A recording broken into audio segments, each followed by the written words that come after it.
Leçon 2.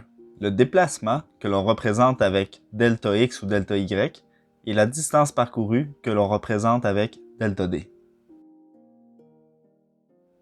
Un point augmente, donc le signe positif, d'une unité de position que l'on va nommer x pour chaque unité de temps que l'on nomme t. Et ce, pour deux unités de temps que l'on nomme delta t. Il diminue, donc le signe négatif, de deux unités de position en deux unités de temps. On va comparer le déplacement delta x, qui est un vecteur, donc qui a une grandeur, ça veut dire un nombre, une direction comme x ou y, et un sens comme plus ou moins, à une distance parcourue delta d, qui est un scalaire, donc qui a seulement une grandeur, un nombre associé.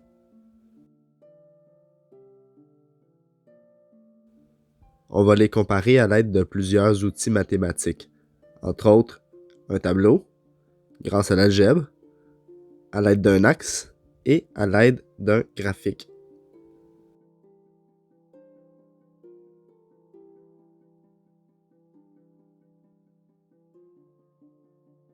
Nos paramètres qui seront à considérer seront le temps, la variation de temps, soit le temps écoulé, la position, ainsi que la variation de position qui peut être le déplacement ou la distance parcourue. Bon, il ne se passe pas la même chose dans les deux premières unités de temps et dans les deux dernières unités de temps. Au tout début, le point il augmente de position. Après ça, il diminue d'unité de position. Donc, je vais commencer par regarder les deux premières unités de temps. Si je commence au temps 0 et qu'une unité de temps s'écoule, je suis rendu au temps 1. Et si une autre unité de temps s'écoule, je suis rendu au temps 2. Au temps 0, je suis en position 0, mais il y a un déplacement positif de 1. Donc, je suis rendu à la position 1. Ensuite, il y a un autre déplacement positif de 1 et je suis rendu à la position 2. On va donc s'intéresser aux deux dernières unités de temps écoulées. Donc, si j'étais au temps 2 et une unité de temps s'écoule, je suis rendu au temps 3. Et si une unité de temps s'écoule, je suis rendu au temps 4. Je ne peux pas mettre un delta t à la dernière case parce que sinon, ça voudrait dire qu'on se rendrait au temps 5. Mais il n'y a pas de temps 5 de défini ici. Si la position est de 2 et que le déplacement est rendu de moins 1, eh bien, on est rendu en position 1. Et si le déplacement est encore de moins 1, on est rendu en position 0. Et vu qu'il n'y a pas un dernier delta t à la fin, eh bien, il n'y aura pas non plus de déplacement associé à ce delta t. Donc, on ne peut pas remplir la case. Vous avez pu remarquer qu'on a utilisé des plus et des moins pour parler du sens dans le déplacement.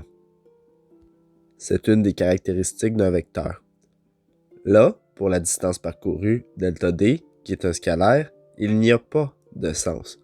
Donc, on n'a pas besoin de mettre un plus ou un moins, car un scalaire ne nous indique pas le sens. La valeur sera tout simplement ajoutée, peu importe le signe. Si la distance parcourue est de 0 au temps 0 et que la variation de distance parcourue est de 1, la distance parcourue est maintenant de 1. On ajoute 1, on tombe à 2. On ajoute 1, on tombe à 3. On ajoute 1, on tombe à 4. On ne prend pas considération du signe.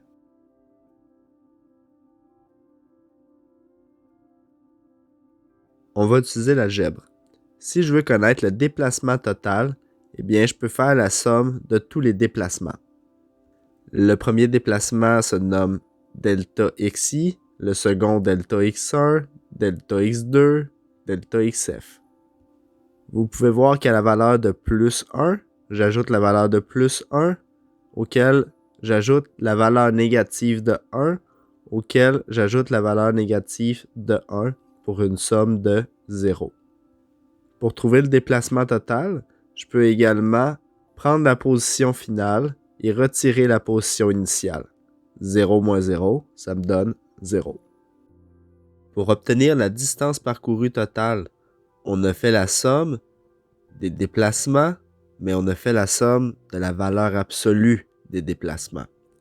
Donc, si on additionne la valeur absolue de delta xi à la valeur absolue de delta x1, à la valeur absolue de delta x2, à la valeur absolue de delta xf, on obtient 1 plus 1 plus 1 plus 1, on obtient 4. Et je peux également calculer la distance parcourue totale en faisant df moins di, donc la distance parcourue finale moins la distance parcourue initiale, donc 4 moins 0 qui me donne 4.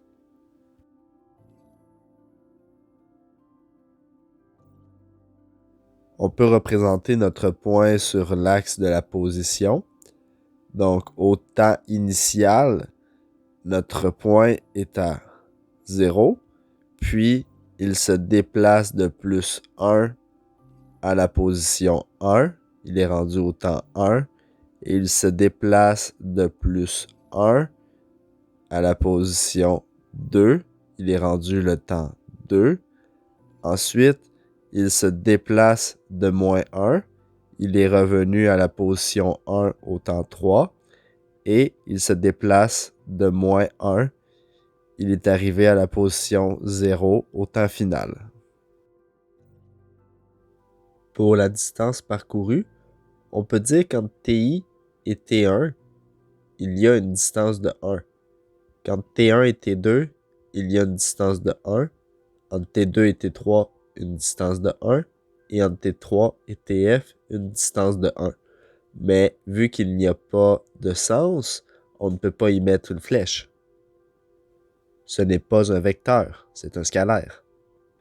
Et c'est pour ça qu'il ne fait pas un aller-retour comme pour le déplacement. Lorsque l'on trace le graphique de la position en fonction du temps, on remarque que pour les 2 premières unités de temps, la pente est positive et pour les 2 dernières unités de temps, la pente est négative.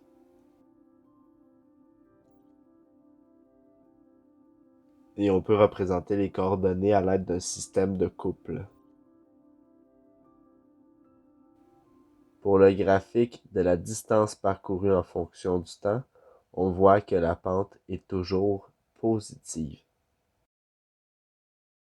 Surligne avec des surligneurs de couleurs différentes les mots que j'ai écrits au stylo avec des couleurs différentes. Mais pas seulement les mots. Il faut faire aussi les symboles, les valeurs associées, bref, tout ce que j'ai mis de la couleur moi-même.